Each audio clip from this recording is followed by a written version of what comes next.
2 ಗಂಟೆಯಿಂದ ನಮ್ಮನ್ನು ಇತ್ತೀಚೆಗೆ ಅಗಲಿದ ಮಹಾನ್ ಚೇತನ, ಜಗತ್ತು ಕಂಡ ಅಪರೂಪದ ಸಂತರಲ್ಲಿ ಒಬ್ಬರಾದ ಪೂಜ್ಯ ಸಿದ್ದೇಶ್ವರ ಮಹಾಸ್ವಾಮಿಗಳವರನ್ನು ಕುರಿತು ಕೇಳ್ತಾ ಇದ್ರೆ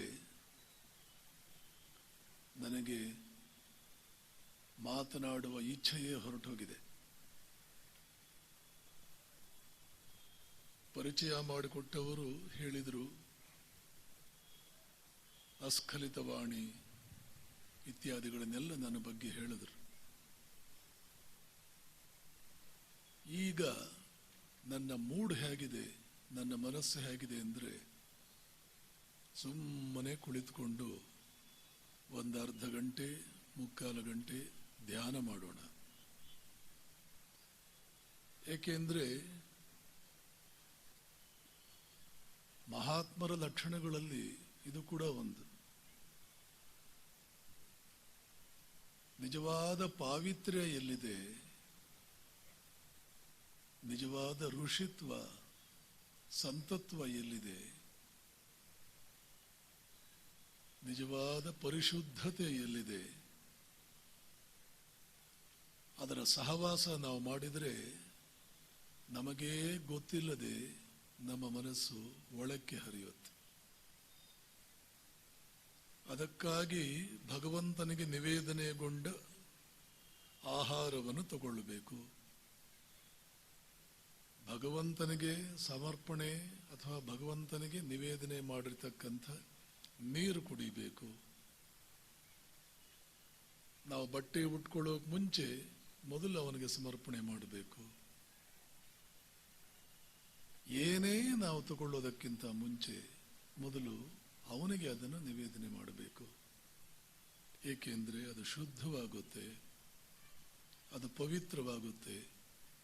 ಪವಿತ್ರವಾದ ಮನಸ್ಸಿನ ಪ್ರಧಾನ ಲಕ್ಷಣ ಏನು ಅಂತಂದ್ರೆ, ಹೊರಗಡೆ ಇರುವ ಗಲಾಟೆ, ಗದ್ದಲ ಇದನ್ನೆಲ್ಲ ಬಿಟ್ಟು ಸುಮ್ಮನೆ ಮೌನವಾಗಿ ಒಳಕ್ಕೆ ಹೋಗೋಣ ಅಂತ ಬಯಸುತ್ತೆ. ಪೂಜ್ಯರು ಹಾಗಿದ್ದವರು. ಒಂದು ಸ್ವಲ್ಪವೂ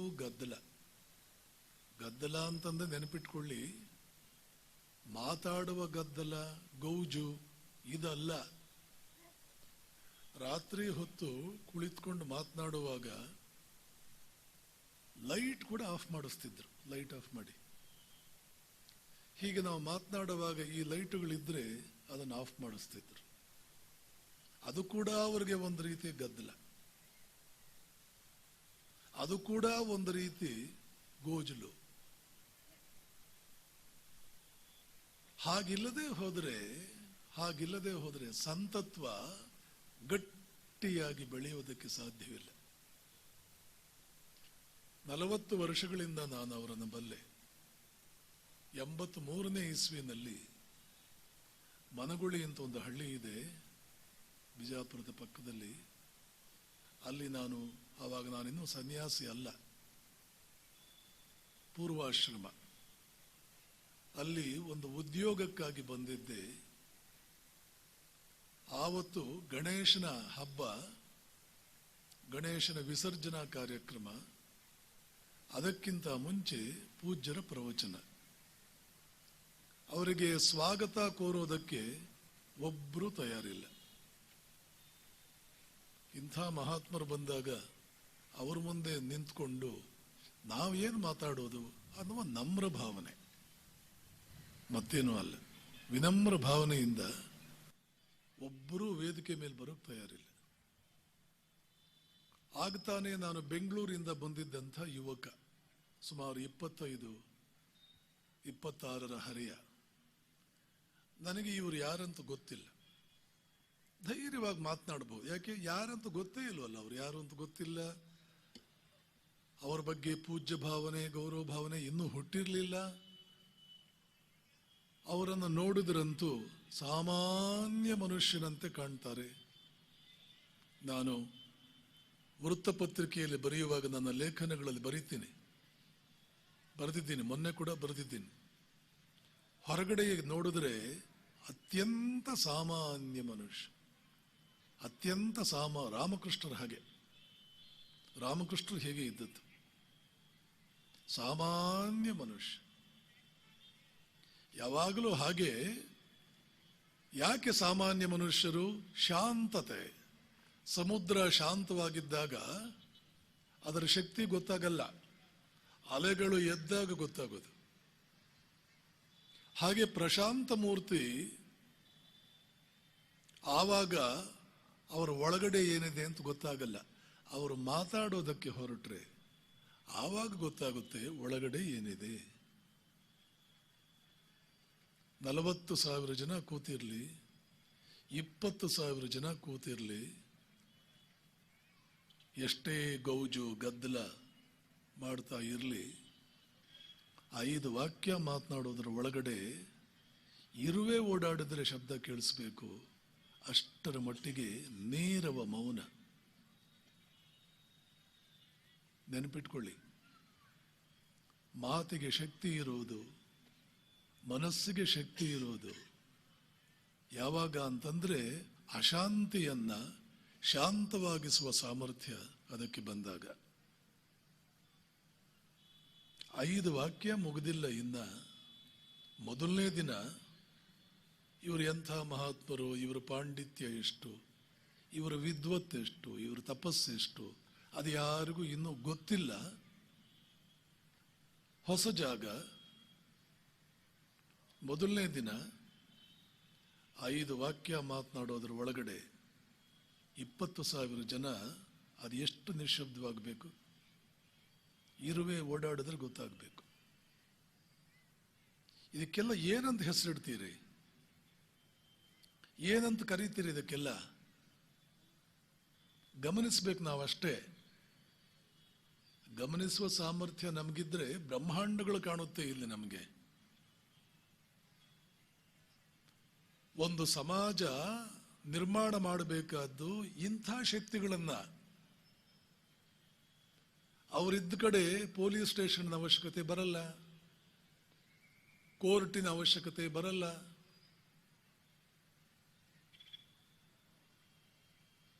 ಯಾಕೆ?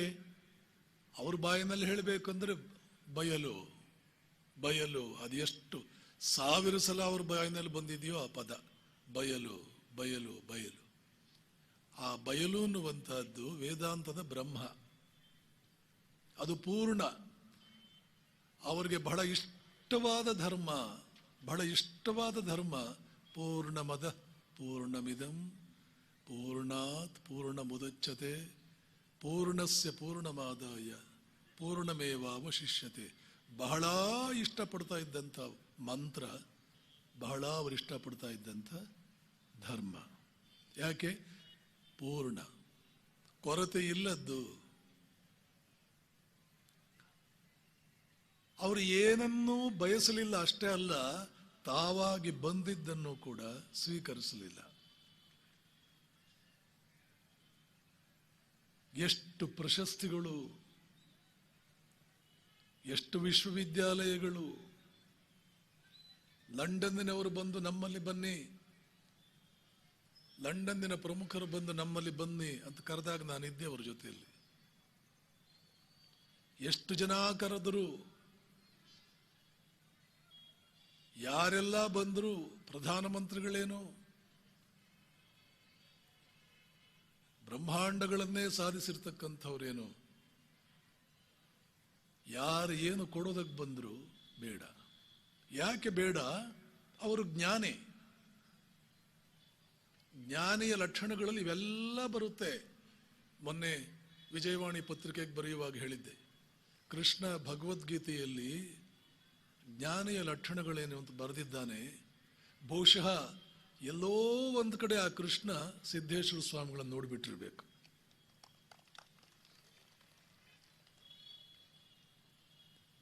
ಅವರನ್ನು ನೋಡಿಯೇ ಬರ್ದ್ನ ಅವನು. ಡೌಟ್ ಬರ್ಬೇಕು ಯಾರಿಗಾದ್ರು. ಅಮಾನಿತ್ವಂ, ಅದಂಭಿತ್ವಂ, ಅಹಿಂಸಾ, ಕ್ಷಾಂತಿ, ಆರ್ಜವಂ, ಆಚಾರ್ಯೋಪಾಸನಂ, ಶೌಚಂ, ಸ್ಥೈರ್ಯಂ, ಆತ್ಮವಿನಿಗ್ರಹ. ಇಂದ್ರಿಯಾರ್ಥೇಶು ವೈರಾಗ್ಯಂ, ಅನಹಂಕಾರಮೇವಚ, ಅಹಂಕಾರವಿಲ್ಲದ್ದು. ಜನ್ಮ ಮೃತ್ಯು ಜರಾ ವ್ಯಾಧಿ ದುಃಖ ದೋಷಾನುದರ್ಶನಂ, ವಿವಿಕ್ತ ದೇಶ ಸೇವಿತ್ವಂ, ಅಂದ್ರೆ ಜನಸಂದಣಿಯನ್ನು ಇಷ್ಟಪಡುವುದಿಲ್ಲ. ಅರತಿರ್ ಜನಸಂಸದಿ, ನಿಶ್ಶಬ್ದವಾದ ಜಾಗದಲ್ಲಿರೋಕೆ ಇಷ್ಟಪಡ್ತಾರೆ. ಎಲ್ಲಿ ಯಾರು ಬಹಳ ಓಡಾಡಲ್ಲ ಅಲ್ಲಿ ಇರೋದಕ್ಕೆ ಇಷ್ಟಪಡ್ತಾನೆ. ದಂಭ ದರ್ಪ, ದೊಡ್ಡವನು ಅನ್ನುವಂಥ ಭಾವ ಏನೂ ಹತ್ತಿರಕ್ಕೆ ಸುಳಿಯೋದಕ್ಕೆ ಬಿಡೋದಿಲ್ಲ. ಒಂದು 20 ಇದೆ. ಇದು ಲಿಸ್ಟ್ ಹಾಕಿ ನೋಡಿ, ಒಂದೇ ಒಂದಾದರೂ ಕೂಡ ಸಿದ್ದೇಶ್ವರ ಶ್ರೀಗಳಲ್ಲಿ ಇದು ಇರಲಿಲ್ಲ ಅಂತ ನೀವು ತೋರಿಸ್ಬಿಟ್ರೆ ನಾನು ಬೇರೆ ಹೇಳ್ತೀನಿ. ಜ್ಞಾನಿಗೆ ಇದು ಜ್ಞಾನಿಯ ಲಕ್ಷಣಗಳು. ನಾನು ಇದನ್ನೆಲ್ಲ ಪಾಲಿಸಬೇಕು, ನನ್ನ ಆಚರಣೆಯಲ್ಲಿ ತರಬೇಕು ಅಂತವರು ಪ್ರಯತ್ನ ಪಟ್ಟು ಆ ಲಕ್ಷಣಗಳನ್ನು ಮೈಗೂಡಿಸಿಕೊಂಡಿದ್ದಲ್ಲ.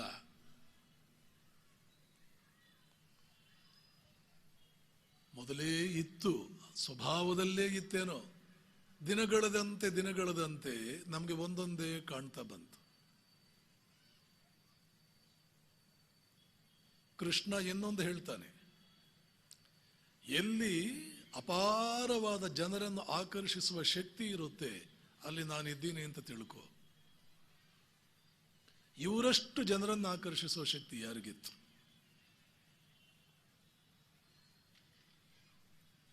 ಸೌಂದರ್ಯವನ್ನು ನೋಡಿ ಬಂದ್ರ?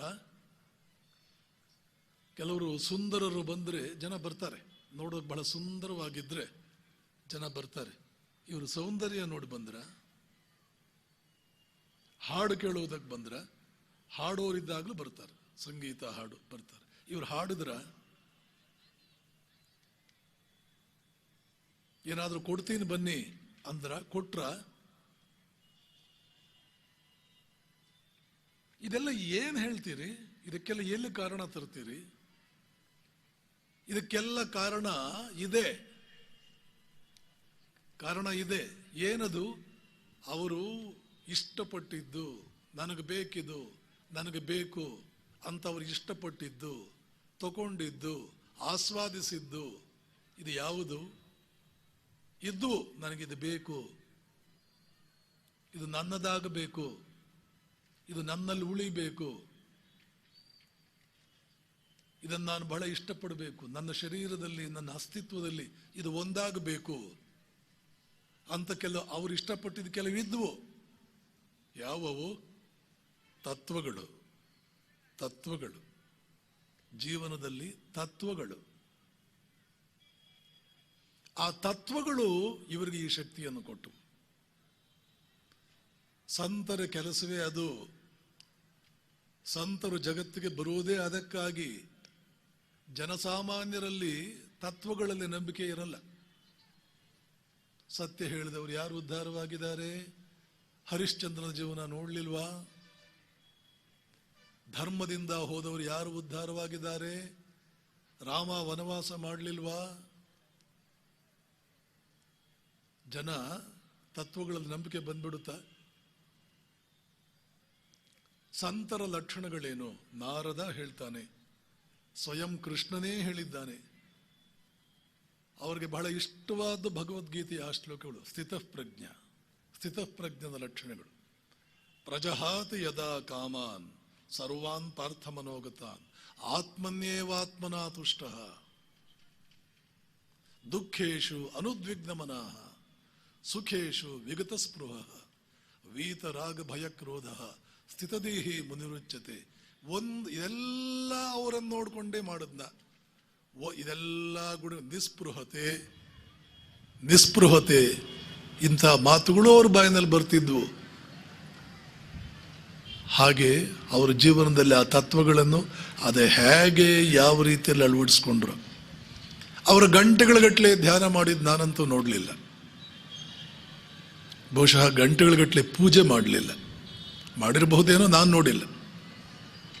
ನಾನು ಅವ್ರ ಜೊತೆ, ಅದರಲ್ಲೂ ಅಮೆರಿಕದಲ್ಲಿ ನಾವಿಬ್ಬರು ಒಂದೇ ಮನೆಯಲ್ಲಿ ಅಕ್ಕಪಕ್ಕದ ಕೋಣೆಯಲ್ಲಿ ಒಂದು 15 ದಿನ ಇದ್ವಿ. ಬಹಳ ಆತ್ಮೀಯವಾದ ಸಂಬಂಧ ಇತ್ತು ನನಗೂ ಅವ್ರಿಗೂ. ಒಳಗೇ ಆರಾಧಿಸ್ತಿದ್ದೆ. ನಾನು ಅವರನ್ನು ಬೇಕಾದಷ್ಟು ಆರಾಧನೆ ಮಾಡಿದ್ದೀನಿ, ನನ್ನನ್ನು ಅವರು ಬೇಕಾದಷ್ಟು ಪ್ರೀತಿನೂ ಮಾಡಿದ್ದಾರೆ. ಗಂಟೆಗಳ ಗಟ್ಟಲೆ ಅವರು ಧ್ಯಾನಕ್ಕೆ ಕೂತಿದ್ದು ನಾನು ನೋಡಲಿಲ್ಲ. ಅವರ ದೃಷ್ಟಿಕೋನಗಳೇ ಬೇರೆ.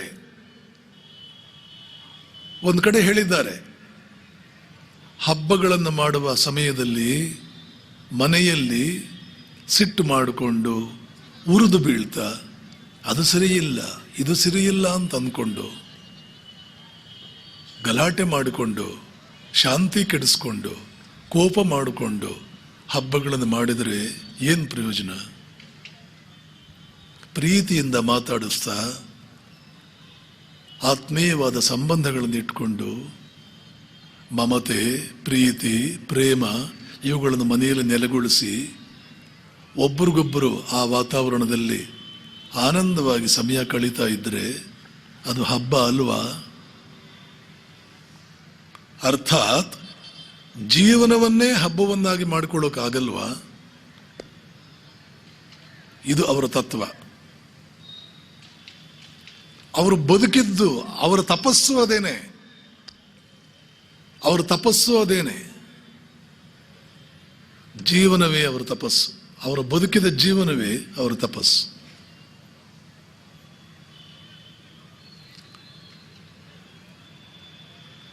ಬೆಳಗ್ಗೆ ಎದ್ರೆ ರಾತ್ರಿ ಮಲಕೊಳ್ಳುವವರೆಗೆ ಎಷ್ಟು ಕೆಲಸಗಳಲ್ಲಿ ನಿರತರಾಗಿದ್ದರೂ ಕೂಡ, ಯಾರಾದರೂ ಬಂದು ಎಷ್ಟು ಸಮಯಕ್ಕೆ ಮಾತನಾಡಿಸಿದರೂ ಕೂಡ, ಒಂದೇ ಒಂದು ದಿನ ಯಾರಾದರೂ ಒಬ್ಬರ ಮೇಲೆ ಸಿಟ್ಟು ಮಾಡಿಕೊಂಡಿದ್ದು ನಾನೂ ನೋಡಿಲ್ಲ, ಯಾರೂ ನೋಡಿಲ್ಲ.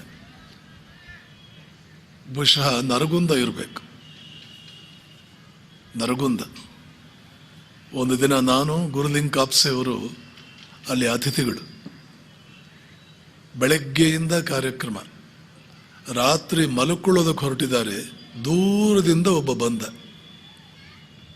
ಅಲ್ಲಿದ್ದಂಥ ಜನರು ಕೇಳಿದ, ನಾನು ಶ್ರೀಗಳ ನೋಡಬೇಕು ಅವ್ರಿಗೆ, ನಾನೇನೋ ಮಾತನಾಡಬೇಕು, ಏನೋ ಹೇಳಿದೆ, ಮಾತನಾಡಬೇಕು ಅಂತ ಹೇಳಿದ್ನು, ನೋಡಬೇಕು ಅಂತ ಹೇಳಿದ್ನು. ಇಲ್ಲಪ್ಪ, ಬೆಳಗ್ಗೆಯಿಂದ ಅವ್ರದ್ದು ಕಾರ್ಯಕ್ರಮ, ಸುಸ್ತಾಗಿದ್ದಾರೆ. ಇಲ್ರಿ, ನಾನು ಬಹಳ ದೂರದಿಂದ ಬಂದಿದ್ದೀನಿ, ಸ್ವಲ್ಪ ಕೆಲಸ ಇದೆ.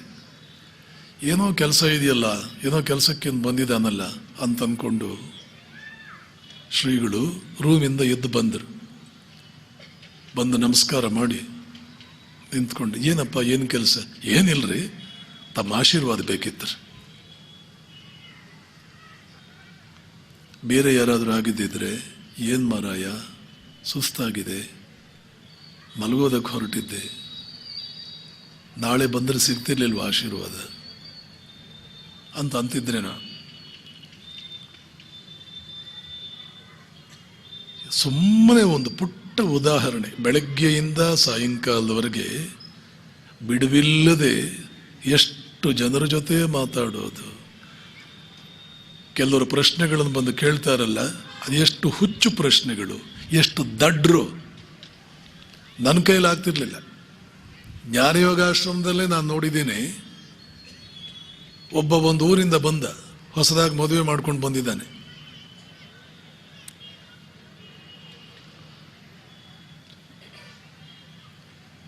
ಅದು ಇದು ಮಾತಾಡ್ತಾ ಏನೋ ಒಂದು ಹೇಳಿದ. ಬಹುಶಃ ನನಗೆ ನೆನಪಿರೋ ಹಾಗೆ ಎಲ್ಲ ಪದಾರ್ಥಗಳಿಗಿಂತಲೂ ವಜ್ರ ಬಹಳ ಹಾರ್ಡ್, ಬಹಳ ಗಟ್ಟಿ. ವಜ್ರ ಬಹಳ ಗಟ್ಟಿ ಹೇಳ್ದ. ನನಗೆ ಅನ್ನಿಸ್ತು, ಎಂತೆಂಥವ್ರು ಬರ್ತಾರೆ ಶ್ರೀಗಳ ಹತ್ತಿರ, ಈ ದಡ್ರಿಗೆಲ್ಲ ಇವ್ರ ಮಾತು ಕೇಳ್ತಾರಲ್ಲ. ವಜ್ರ ಎಲ್ಲದಕ್ಕಿಂತಲೂ ಗಟ್ಟಿ ಪದಾರ್ಥ ಅಲ್ಲ. ಆ ಕಾಲ ಮುಗೀತು. 200 ವರ್ಷಗಳ ಹಿಂದಿನ ಮಾತದು. ಏನೇನೋ ವಿಚಾರಗಳು, ಎಂತೆಂಥದ್ದು ಕೂತ್ಕೊಂಡು ಚರ್ಚೆ ಮಾಡುವಾಗ ಬಹಳ ಗಂಭೀರವಾದ ವಿಚಾರಗಳೇ ಬರುತ್ತೆ ಅಂತೇನಲ್ಲ. ಗಂಭೀರವಾದ ವಿಚಾರಗಳನ್ನು ಯಾರು ತರ್ತಾರೆ, ಯಾರು ಕೇಳ್ತಾರೆ, ಗಂಭೀರವಾದ ರೀತಿಯಲ್ಲಿ ಚರ್ಚೆ ಮಾಡ್ತಾರೆ, ಅವರನ್ನು ಕಂಡ್ರೆ ಪ್ರಾಣ ಅವರಿಗೆ. ಬೆಳಗ್ಗೆಯಿಂದ ಸಾಯಂಕಾಲದವರೆಗೂ ಯಾರ್ಯಾರು ಬಂದರು, ಎಲ್ಲರ ಜೊತೆ ವ್ಯವಹರಿಸಿದ್ರು, ಮುಖದ ಮೇಲೆ ಆ ಮಂದಹಾಸ ಉಳಿಯೋದಕ್ಕೆ ಕಾರಣ ಅವರೇ ಎಷ್ಟೋ ಉಪನ್ಯಾಸಗಳಲ್ಲಿ ಹೇಳ್ತಾ ಇದ್ದಂಥ ಒಂದು ತತ್ವ. ಹೇಳಿದ್ನಲ್ಲ, ತತ್ವಗಳನ್ನು ಮೈಗೂಡಿಸ್ಕೊಂಡ್ಬಿಟ್ಟಿದ್ರು, ರಕ್ತಗತ ಮಾಡಿಕೊಂಡಿದ್ರು. ಯಾವ ತತ್ವ ಬೆಳಗ್ಗೆಯಿಂದ ಸಾಯಂಕಾಲದವರೆಗೆ ಅವರಲ್ಲಿ ಮುಖದ ಮೇಲೆ ಮಂದಹಾಸ ಉಳಿಯುವಂತೆ ಮಾಡ್ತಿತ್ತು, ನಾಳೆ ನೀವಾದರೂ ಕೂಡ ಬೆಳಗ್ಗೆಯಿಂದ ಸಾಯಂಕಾಲದವರೆಗೆ ಕೆಲಸ ಮಾಡಿದರೂ ಮಂದಹಾಸ ಮುಖದ ಮೇಲೆ ಉಳಿಯೋ ಹಾಗೆ ನಿಮಗಾದರೂ ಕೂಡ ಮಾಡಬಲ್ಲ ಅಂಥದ್ದು ಯಾವುದು? ಅವರೇ ಹೇಳ್ತಾ ಇದ್ದದ್ದು, ಜೀವನವನ್ನು ಪ್ರೀತಿಸಬೇಕು, ಬದುಕನ್ನು ಪ್ರೀತಿಸಬೇಕು. ಇದು ಮಹಾಭಾರತ ತತ್ವ. ಅವರಲ್ಲಿ ಒಂದು ವಿಶೇಷ ಲಕ್ಷಣ, ಯಾವುದೇ ಮಹಾತ್ಮನ ಹೆಸರನ್ನು ಹೇಳಲ್ಲ, ಪುಸ್ತಕದ ಹೆಸರನ್ನು ಅಪರೂಪ, ಮಹಾತ್ಮರ ಹೆಸರನ್ನು ಬಹಳ ಅಪರೂಪ. ಅದರ ಹಿನ್ನೆಲೆಯಲ್ಲಿ ಒಂದು ತತ್ವ ಇದೆ. ಯಾಕೆ ಪುಸ್ತಕವಾಯಿತು, ಮಹಾತ್ಮನ ಹೆಸರಾಗಲಿ ಅವರು ಹೆಸರಿಸ್ತಾ ಇರಲಿಲ್ಲ ಅಂದರೆ, ಕೇಳುಗರು ಅದರಿಂದ ಒಂದು ರೀತಿ ಒಂದು ಭಾವನೆ ಇಟ್ಕೊಂಡ್ಬಿಡ್ತಾರೆ. ಕೇಳುಗರಲ್ಲಿ ವೈಶಾಲ್ಯ, ವಿಶಾಲವಾದ ಭಾವನೆಯಿಂದ ಕೇಳೋದಕ್ಕೆ, ವಿಶಾಲವಾದ ಭಾವನೆಯನ್ನು ಅದನ್ನು ಸ್ವೀಕರಿಸೋದಕ್ಕೆ ಯಾವ ತಯಾರಿ ಬೇಕು ಮನಸ್ಸಿನಲ್ಲಿ, ಯಾವ ತರಬೇತಿ ಇರಬೇಕು ಮನಸ್ಸಿಗೆ ಯಾವ ತರಬೇತಿ ಇರಬೇಕು, ಆ ತರಬೇತಿ ಕೇಳುಗರಲ್ಲಿ ಇರಲ್ಲ. ಎಂಥ ದೊಡ್ಡ ದೊಡ್ಡವರೋ ಇವರು ಹೇಳ್ತಾ ಇದ್ದಂಥ ತತ್ವಗಳನ್ನ, ಇವರು ಈ ತತ್ವಗಳನ್ನೇ ಬಹಳ ಹೇಳೋದು, ನಮ್ಮ ತತ್ವಗಳನ್ನಲ್ಲ. ಇವರು ನಮ್ಮ ತತ್ವ ಅಂತಿರುತ್ತೆ ಜಗತ್ತಿನಲ್ಲಿ. ಇದು ನಮ್ಮ ಸತ್ಯ, ಇದು ಇವರು ಸತ್ಯ, ಇದು ಇಂಗ್ಲೆಂಡಿನ ಸತ್ಯ, ಇದು ಅಮೆರಿಕಾ ಸತ್ಯ, ಇದು ಇಂಡಿಯಾ ಸತ್ಯ ಅಂತಿರುತ್ತಾ? ನಮ್ಮ ತತ್ವ, ಅವ್ರ ತತ್ವ, ಈ ತತ್ವ ಹೇಳ್ರಿ, ನಮ್ಮ ತತ್ವ ಹೇಳ್ರಿ. ನೇರವಾಗಿ ಅವ್ರ ಜೊತೆನೆ ಮಾತನಾಡುವ ಧೈರ್ಯ ಇಲ್ಲದೆ ಇರಬಹುದು, ಅವರವರಲ್ಲೇ ಮಾತನಾಡಿಕೊಂಡವ್ರು ಕಡಿಮೆ ಏನಿಲ್ಲ.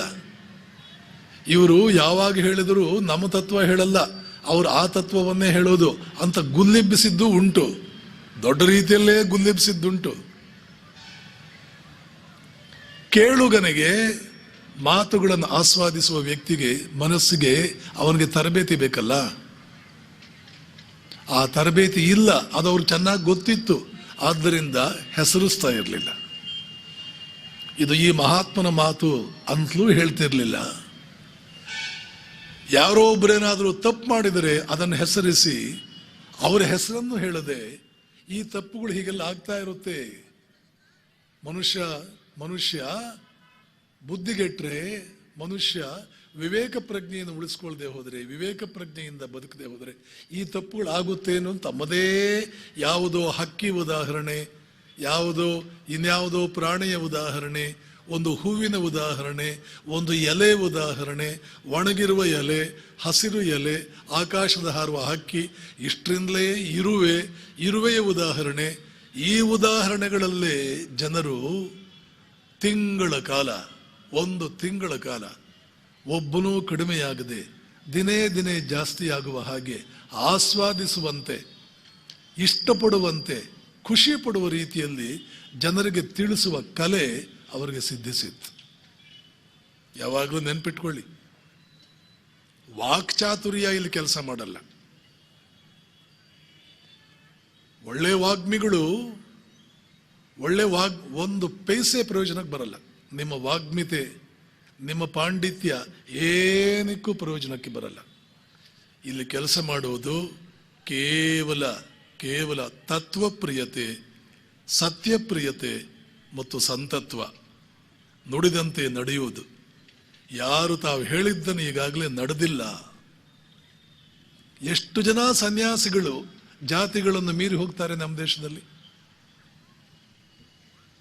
ಕೆಲವರು ಸಾಧುಗಳ, ಕೆಲವರು ಮಠಾಧಿಪತಿಗಳ ಸಂಕುಚಿತ ಬುದ್ಧಿ ನೋಡಿ ಜನಸಾಮಾನ್ಯರು ಎಷ್ಟೋ ವಾಸಿ ಇಲ್ಲ ಇವರಿಗಿಂತ. ಜನಸಾಮಾನ್ಯರೇ ಇವರಿಗಿಂತ ಎಷ್ಟೋ ವಾಸಿ ಅಲ್ಲ. ಮಠಾಧಿಪತಿಗಳು, ಪೀಠಾಧಿಪತಿಗಳು, ಅವರ ಮಾತುಗಳು. ಒಂದೇನು ಅಂದ್ರೆ ನಾನು ಗಮನಿಸಿದ್ದು, ಇಂಥವ್ರನ್ನ ಯಾರನ್ನೂ ಹತ್ರಕ್ಕೆ ಬಿಟ್ಕೊಳ್ತಿರ್ಲಿಲ್ಲ ಅವರು. ಇಂಥವ್ರು ಯಾರನ್ನೂ ಹತ್ರಕ್ಕೆ ಬಿಟ್ಕೊಳ್ತಿಲ್ಲ. ನಿಜಕ್ಕೂ ಅವರು ಬಯಸಿದ್ದು ಆದರ್ಶಗಳ ಪಾಲನೆ ಮಾಡುವಂತಹ ವ್ಯಕ್ತಿಗಳನ್ನು, ಆದರ್ಶಗಳ ಪಾಲನೆಯಲ್ಲಿ ತೋರುವ ಪ್ರಾಮಾಣಿಕತೆಯನ್ನು ಎಷ್ಟರ ಮಟ್ಟಿಗೆ ಯಶಸ್ಸು ಸಿಕ್ಕಿದೆಯೋ ಅದು ಬೇರೆ ವಿಷಯ. ಆದರೆ ಈ ಮನುಷ್ಯನಲ್ಲಿ ಆದರ್ಶಗಳನ್ನು ಪಾಲಿಸಬೇಕು ಅನ್ನೋ ಒಂದು ಪ್ರಾಮಾಣಿಕತೆ ಇದೆ, ಅದು ಅವ್ರಿಗೆ ಗೊತ್ತಾಗ್ತಿತ್ತು. ಹಾಗೆ ಪ್ರಾಮಾಣಿಕರಾದ ರಾಜಕಾರಣಿಗಳನ್ನ ಇಷ್ಟಪಟ್ಟರು. ತಮ್ಮ ಜಾತಿಯವರು ಇರಲಿ, ಬೇರೆ ಜಾತಿಯವರು ಇರಲಿ, ಈ ಪ್ರಾಮಾಣಿಕತೆಯನ್ನು ತೋರಿಸಿದ ರಾಜಕಾರಣಿಗಳನ್ನ ಇಷ್ಟಪಟ್ಟರು, ಪ್ರಾಮಾಣಿಕತೆಯನ್ನು ತೋರಿಸಿದ ಅಧಿಕಾರಿಗಳನ್ನು ಇಷ್ಟಪಟ್ಟರು, ಪ್ರಾಮಾಣಿಕತೆಯನ್ನು ತೋರಿಸಿದ ಸನ್ಯಾಸಿಗಳನ್ನು ಇಷ್ಟಪಟ್ಟರು. ಇಲ್ಲೆಲ್ಲ ಏನು ಕಾಣುತ್ತೆ? ವೈಶಾಲ್ಯ, ತತ್ವ. ಯಾವ ಜಾತಿ, ಅವ್ರದ್ದು ಯಾವ ಜಾತಿ, ಅವ್ರದ್ದು ಯಾವ ಭಾಷೆ, ಅವರ ಧರ್ಮ ಯಾವುದು? ಎಷ್ಟೋ ಜನರಿಗೆ ಸಿದ್ದೇಶ್ವರ ಶ್ರೀಗಳ ನಿಜವಾದ ಧರ್ಮ ಯಾವುದು, ಅವರು ಯಾವ ಜನ, ದಕ್ಷಿಣ ಕರ್ನಾಟಕದ ಜನರಿಗೆ ಇವತ್ತಿಗೂ ಗೊತ್ತಿಲ್ಲ. ಅವರ ಪುಸ್ತಕ ಓದಿದ್ರೆ, ಅವರ ಭಾಷಣಗಳನ್ನು, ಪ್ರವಚನಗಳನ್ನು ಕೇಳಿರ್ತಕ್ಕಂಥವರು ಅವರು ಎಂಥವರು ಅಂತ ಅನ್ನೋದು ಇವತ್ತಿಗೂ ಗೊತ್ತಿಲ್ಲ. ಆತ್ಮಜ್ಞಾನಿಯ ಲಕ್ಷಣ ಅದು. ಆವಾಗಲೇ ಹೇಳ್ತಾ ಇದ್ದೆ, ಯಾವುದನ್ನೂ ಅವರು ಇಷ್ಟಪಡಲಿಲ್ಲ, ತಾವಾಗೆ ಕೊಡೋದಕ್ಕೆ ಬಂದರೂ ತಗೊಳ್ಳಿಲ್ಲ. ಯಾಕೆ? ಅದು ಆತ್ಮಜ್ಞಾನ ಅಂದ್ರೆ ಹಾಗೇನೆ. ಆತ್ಮಜ್ಞಾನಿಯ ಮೊದಲನೇ ಲಕ್ಷಣ, ನೀವು ಕೊಟ್ಟರೂ ತಗೊಳ್ಳಲ್ಲ ಅವನು. ಯಾಕೆ? ನಾನು ಆತ್ಮ, ನನಗೇನು ಕೊರತೆ ಇದೆ? ಇದು ನಾವು ಬಾಯಿನಲ್ಲಿ ಹೇಳ್ತೀವಿ, ನೋಡಿಪ್ಪ ದೊಡ್ಡ ಮಠ ಕಟ್ಸ್ಬೇಕಾಗಿದೆ, ಎಲ್ಲ ಕೊಡಿಪ್ಪ ಅಂತ ಮತ್ತೆ ದುಡ್ಡು ಕೇಳ್ತೀವಿ. ಒಂದು 5 ಕೋಟಿ ರೂಪಾಯಿ ಪ್ರಾಜೆಕ್ಟ್ ಹಾಕ್ಕೊಂಡಿದ್ದೀವಿ, ಒಂದು 5 ಕೋಟಿ ರೂಪಾಯಿ ಒಂದು ಕಟ್ಟಡ ಕಟ್ಟಬೇಕಿದೆ, ಒಂದು ಸಭಾಂಗಣ ಮಾಡಬೇಕಾಗಿದೆ, ಕೇಳ್ತೀವಿ. ನಿಮಗೆಲ್ಲ ಹೇಳ್ತೀವಿ, ಆಸೆ ಪಡಬಾರ್ದು, ಮತ್ತು ನಾವು ಕೇಳ್ತೀವಿ. ಇಂಥವ್ರಿಗೇನು ಕೊರತೆ ಇದೆಯಾ? ಇರೋದೇ ಅಂಥವ್ರು. ಆತ್ಮಜ್ಞಾನಿ ಅವನು ಯಾವ ಧರ್ಮದವನು ಅಂತ ನಮ್ಗೆ ಗೊತ್ತಾಗಲ್ಲ, ಯಾವ ಜಾತಿಯವನು ಅಂತ ಗೊತ್ತಾಗಲ್ಲ. ವಿವೇಕಾನಂದರನ್ನು ಕುರಿತು ಅಮೆರಿಕನ್ ಪತ್ರಿಕೆಗಳು ಬರೀತಿತ್ತು, ಇವರು ಬೌದ್ಧರು, ಕ್ರಿಶ್ಚಿಯನ್ರು, ಮುಸಲ್ಮಾನರು, ಹಿಂದೂಗಳು, ಇವರು ಅವ್ರ ಧರ್ಮ ಗೊತ್ತಾಗ್ತಿರ್ಲಿಲ್ಲ. ರಾಮಕೃಷ್ಣರನ್ನು ನೋಡಿದರೆ ಅವ್ರು ಯಾವ ಧರ್ಮ, ಹಿಂದೂ ಧರ್ಮನ ಅವ್ರದ್ದು, ಕ್ರಿಶ್ಚಿಯನ್ ಧರ್ಮನ, ಇಸ್ಲಾಂ ಧರ್ಮನ, ಅದು ಯಾವ್ದು ಬಹಳ ಜನರಿಗೆ ಗೊತ್ತಾಗ್ತಾ ಇರಲಿಲ್ಲ. ಅವ್ರದ್ದು ದ್ವೈತವ ಗೊತ್ತಾಗ್ತಾ ಇರಲಿಲ್ಲ. ಹೆಣ್ಣು ಗಂಡ ಅಂತಲೂ ಗೊತ್ತಾಗ್ತಿರ್ಲಿಲ್ಲ. ಕೆಲವರು ಕೇಳಿದ್ದುಂಟು, ನೀವು ಹೆಣ್ಣೋ ಗಂಡು, ರಾಮಕೃಷ್ಣರನ್ನ ಕೇಳಿದ್ದುಂಟು, ನೀವು ಹೆಣ್ಣೋ ಗಂಡು, ಅವ್ರು ಹೇಳ್ತಿದ್ರು ನನಗೆ ಗೊತ್ತಿಲ್ಲ ಅಂತ.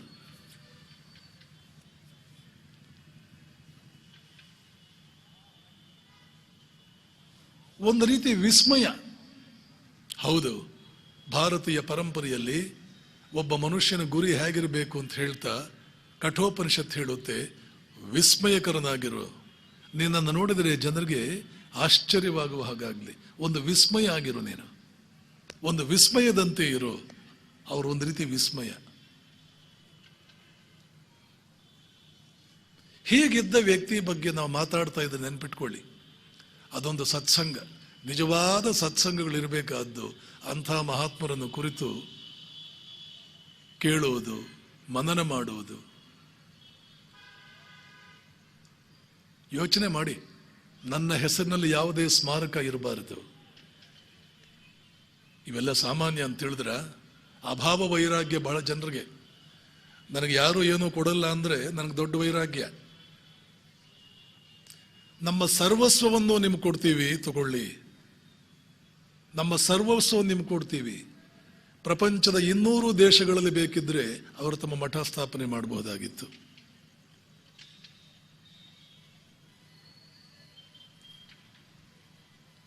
ಏನೂ ಅವರಿಗೆ ಒದಗುತ್ತಿತ್ತು.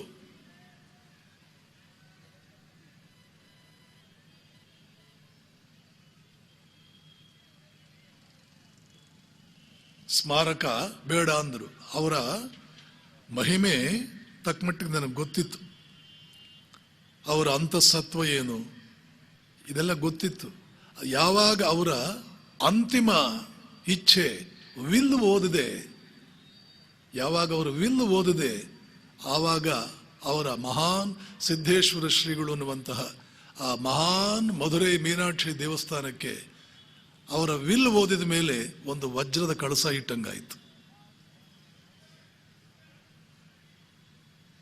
ಎಲ್ಲವನ್ನೂ ಮೀರಿ ಹೋಗ್ಬಿಟ್ರು. ಅದರಲ್ಲಿ ಎಲ್ಲವನ್ನೂ ಮೀರಿದರು, ಅತೀತಾವಸ್ಥೆ. ಅವರು ಬಿಳಿ ಬಟ್ಟೆ ಹಾಕೊಂಡಿದ್ದು ಯಾಕೆ ಅಂತ ಕೇಳಿದಾಗ, ಕಾಯಿ ಹಣ್ಣಾದಾಗ ಅದಕ್ಕೆ ಬಣ್ಣ ಬರುತ್ತೆ ಅಂತ ಅವರು ಹೇಳಿರಬಹುದು. ಆದರೆ ಅವರು ರಾಮಕೃಷ್ಣರು ಎಲ್ಲಿ ಹಾಕೊಂಡಿದ್ದಾರೆ ಕಾವಿ ಬಟ್ಟೆ?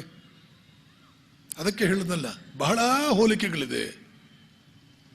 ರಾಮಕೃಷ್ಣರು ಕೊನೆಗಾಲದಲ್ಲಿ ತೀರ್ಕೊಂಡಿದ್ದು ಕ್ಯಾನ್ಸರ್ ಇಂದಲೇ, ಶ್ರೀಗಳು ತೀರ್ಕೊಂಡಿದ್ದು ಕ್ಯಾನ್ಸರ್ ಇಂದಲೇ. ರಾಮಕೃಷ್ಣರು ಬಿಳಿ ಬಟ್ಟೆನೆ, ಕಾವಿ ಒಂದು ಹಂತದವರೆಗೆ, ಆಮೇಲೆ ಬಿಳಿ ಬಟ್ಟೆ ಕೆಲವು ಸಲ ಅದೂ ಇಲ್ಲ.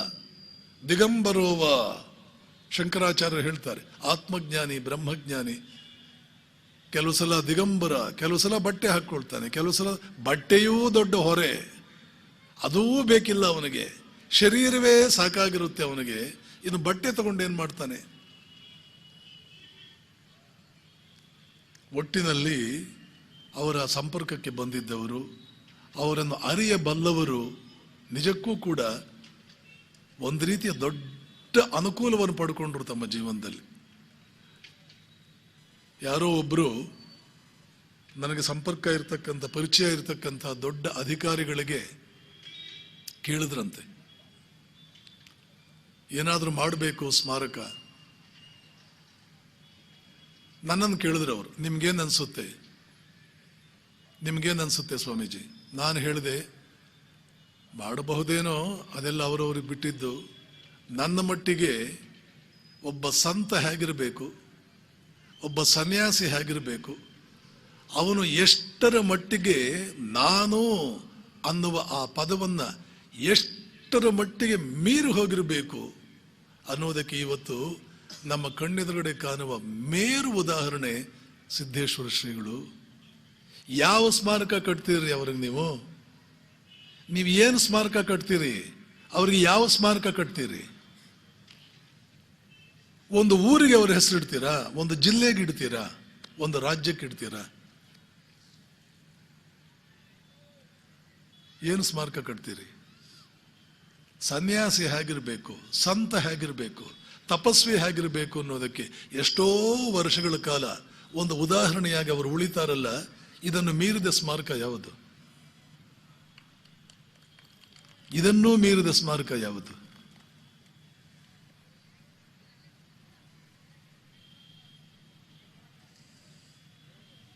ಎಷ್ಟೋ ಸಂದರ್ಭಗಳಲ್ಲಿ ಹತ್ತಿರ ಇದ್ಬಿಟ್ರೆ ವ್ಯಕ್ತಿಯ ಮಹಿಮೆ ಗೊತ್ತಾಗಲ್ಲ. ಈಗ ನಮ್ ಬಹಳಷ್ಟು ಜನರದ್ದು ಅದೇ ಪಾಡು. ಹತ್ತಿರ ಇದ್ರೆ ಗೊತ್ತಾಗಲ್ಲ, ತಿಳ್ಕೊಳ್ಳೋಕಾಗಲ್ಲ ಅಂದ್ರೂ ಗೊತ್ತಾಗಲ್ಲ. ತಿಳ್ಕೊಳ್ಳೋದಕ್ಕೂ ಸಾಮರ್ಥ್ಯ ಬೇಕು, ಹತ್ತಿರ ಇದ್ರೂ ಎಷ್ಟೋ ಸಂದರ್ಭಗಳು ಗೊತ್ತಾಗಲ್ಲ.